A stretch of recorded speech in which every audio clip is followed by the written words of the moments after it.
बिना दहेज के शादी। विभा की शादी बिना दहेज के खुशी खुशी संपन्न हुई थी, जिससे उसके घर वाले भी बहुत खुश थे और दामाद और समधी की तारीफ करते नहीं थकते थे। हर मिलने आने जाने वाले को उनकी तारीफ में कसीदे पढ़ते। इधर विभा भी खुश थी। अभी शादी को 1 महीना ही हुआ था तो रिश्तेदारों का आना जाना लगा रहता था और सबको ये बात बताई जाती थी कि हमने तो बिना दहेज लिए शादी की, जबकि हमारे बेटे को कितना दहेज मिल रहा था। पर हमें तो अच्छी और खूबसूरत लड़की चाहिए थी बस। शुरू शुरू में तो विभा को ये बातें आम लगती थी, पर उसे हर बात के बाद हर रोज़ ये बात सुनने को मिलने लगी। कभी सासू माँ कहती, बहू तुमने ज़रूर सोने के गौरी की पूजा की होगी कि बिना दहेज के इतना अच्छा परिवार और इंजीनियर पति मिला, वरना मोटा दहेज देने पर भी ना मिलता ऐसा परिवार। अब हमें ही देख लो, कितना दहेज दे के तो दोनों बेटियों की शादी की, तब जाके तो अच्छा परिवार मिला। दोनों नंदों का भी वही हाल था। हर बात की एक ही बात, हमारे तो भैया और माँ बाप का दिल देखो कितना बड़ा है, जो एक पैसे ना लिए आपके घर वालों से, आपको तो सब फ्री में ही मिल गया। ये बातें विभा को अब सुन के चिढ़ आने लगी। उसे ऐसा लगने लगा जैसे कितने एहसानों तले दबी है।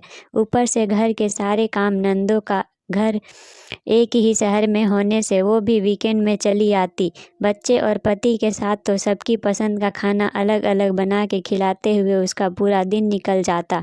खाने का भी समय नहीं मिलता, लेकिन पूरे घर में कोई भी नहीं पूछता कि तुमने खाना खाया या नहीं।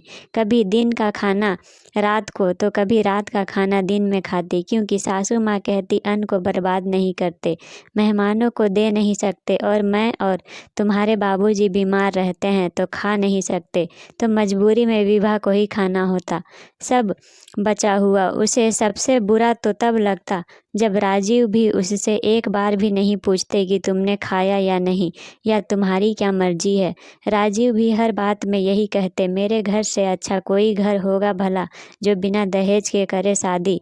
वो तो मेरे घर वालों का दिल बड़ा है जो शादी कर ली। अब ये हर रोज़ की कहानी हो गई थी सबकी।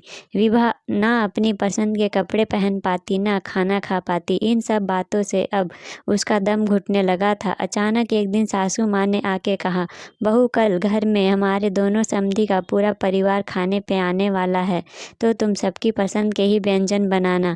विभा ने कहा, ठीक है माँ जी। विभा ने दिन भर मेहनत करके सबकी पसंद के व्यंजन बनाए। सारे रिश्तेदार खाने की तारीफ किए नहीं थक रहे थे और इधर सब अपनी ही तारीफ कर रहे थे कि हमने तो बिना दहेज के शादी की। सबके खाने के बाद विभा जब खाना खाने गई तो उसने देखा सुबह की एक रोटी बची थी जो सूख चुकी थी, तो उसने वो रोटी कुत्ते को खाने में डाल दी और खुद ताज़ा बनाया हुआ खाने लगी। इतने में सासू माँ आके बोली, ये क्या बहू, तुमने रोटी कुत्ते को क्यों दी? खा लेती तो क्या हो जाता, इतना अन्न बर्बाद कर दिया। विभा बोलने ही जा रही थी कि तभी राजीव आ गए और बोले, तो तुम अब मेरी माँ से जुबान भी लड़ाओगी? पर राजीव, मैंने तो अभी कुछ बोला ही नहीं। विभा ने बोला, क्या अभी भी कुछ बाकी रह गया बोलने को? राजीव ने बोला, पर राजीव तुम बिना बात जाने इतना क्यों गुस्सा हो रहे हो? पर क्या विभा, तुम्हारे बाप की औकात नहीं थी तुम्हारी शादी करने की, और तुम हमारे घर का अन्न बर्बाद करो और हम तुम्हें कुछ बोले भी ना?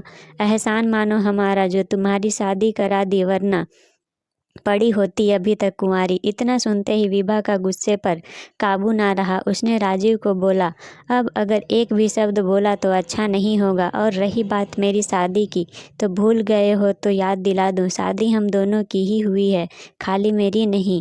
रही बात बिना दहेज की, तो तुमसे मेरे पापा ने पूछा था, कोई मांग हो तो हमें बता दीजिए, क्योंकि मेरे घर में दहेज लेना और देना दोनों ही का काम नहीं होते और ये कानूनन भी जुर्म है। रही बात शादी होने की, तो शादी तुम्हारी नहीं हो रही थी, तभी तुमने अपनी उम्र 4 साल कम बताई और ना ही अपने नशे की आदत के बारे में बताया। सिर्फ तुमने बीटेक किया है और मैंने एमटेक, तो सोचो कि कौन कितना सच्चा है। और तुम लोगों का बड़ा दिल जो अपनी बहू को अच्छा खिला नहीं सकता, वो दिल का या दिमाग का भला या बड़ा आदमी कैसे हो सकता है? दहेज चाहिए था तो तुम लोगों को महान बनने का ढोंग क्यों किया? और खबरदार, आज के बाद कभी मेरे पापा की औकात की बात की तो वो लोग अपनी बहू के साथ ऐसा बर्ताव नहीं करते, समझे।